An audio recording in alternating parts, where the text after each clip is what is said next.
அப்போ இந்த video conferencing மூலமா பேசுறது இருக்குல்ல, இது ஒரு நாடகம், இது ஒரு கண்துடைப்பு நாடகம்.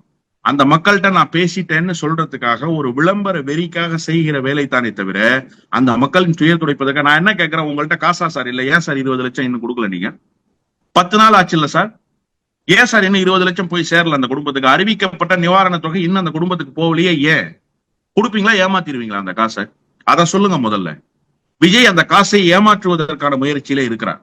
அதனால்தான் இப்ப வரைக்கும் அந்த பணத்தை அவர் கொடுக்கல. அவருக்கு வேற ஏதோ ஒரு திட்டம் இருக்கிறது. அவருக்கு டெல்லியிலிருந்து சில தகவல்கள் சொல்லப்பட்டிருக்கு. ஏன்னா பாரதிய ஜனதா கட்சி அப்படியே அவரை காவந்து செய்கிற வேலையை செய்து, அவங்க அம்மாவோட நெருங்கிய தோழி தான் ஹேமமாலினி. அவங்க இங்க வருவதற்கு முன்பாகவே அவங்க அம்மாட்ட நேரடியா பேசி என்ன பண்ணணும் ஏது பண்ணணுங்கிறதெல்லாம் இன்ஸ்ட்ரக்ஷனா கேட்டுக்கிட்டு அவங்க தரப்புல இருந்து இன்ஸ்ட்ரக்ஷனை கொடுத்துட்டு தான் தமிழ்நாட்டுக்கு வந்தாங்க. அதை விட பெரிய கொடுமை என்ன தெரியுமா? பாரதிய ஜனதா கட்சியினுடைய முன்னாள் தலைவர் ஒருவர் இப்போது தமிழக வெற்றி கழகத்தினுடைய ஸ்போக்ஸ் பர்சனா மாறி தமிழ்நாட்டுல பேசிக்கிட்டு இருக்காரு. இதை விட இன்னும் கூடுதல் சிறப்பு என்னன்னா, உங்களுக்கு எனக்கு விஜயே தான் தெரியும். ஜோசப் விஜய் அவரோட பேருன்னு தமிழ்நாட்டுக்கு அறிமுகப்படுத்துறது யாருன்னா அண்ணன் ஹெச் ராஜா. அண்ணன் ஹெச் ராஜா சொல்றாரு, தாமதமா வந்ததெல்லாம் ஒரு பெரிய தப்பான்னு கேட்கிறாரு. எதற்காக அண்ணன் திரும்ப கைது செய்யணும்னு சொல்றாரு விஜயன்னு கேட்கிறாரு. விஜயை கைது செய்துட்டா இந்த பிரச்சனை சரியாயிருமா? விஜயை கைது செய்யறதுதான் தீர்வான்னு கேட்கிறாரு. அப்போ எல்லா தரப்பும் பாரதிய ஜனதா கட்சியிலிருந்து ஒரு சேர விஜயின் பக்கம் நிற்குது. இப்ப அவர்களுடைய உத்தரவுக்கு காத்திருக்கிறார் விஜய். போன்ல பேசிட்டார் அமித்ஷான்றாங்க.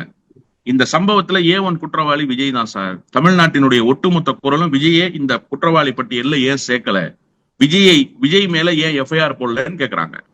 அப்ப இப்ப ஒரு குரல் இப்படி எழுகிற நேரத்தில் தமிழ்நாட்டினுடைய பிரதான செய்தி ஊடகத்தில் வெளியாகிற செய்தி என்னவா இருக்குன்னா, இந்தியாவினுடைய உள்துறை அமைச்சர் விஜயை தொடர்பு கொண்டு பேசியிருக்கிறாருன்னு. ஏன் சார் நீங்க அக்யூஸ்ட் 1 தொடர்பு கொண்டு இந்த நேரத்துல பேசுறீங்க? எதுவா இருந்தாலும் நாங்க பாத்துக்கிறோம், கவலைப்படாதீங்கிற ஆறுதல் மொழியை நீங்கள் விஜய்க்கு சொல்ல வேண்டிய அவசியம் இருக்கு. நீங்க பாதிக்கப்பட்ட மக்களுக்கு சொல்லணுமா அல்லது பாதிப்பை ஏற்படுத்திய விஜய்க்கு சொல்லணுமா?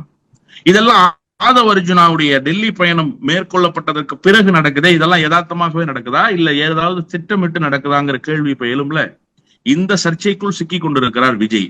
அப்ப டெல்லி ஆட்டுவிக்க விஜய் ஆடி கொண்டிருக்கிறது தான் யதார்த்தமான உண்மை.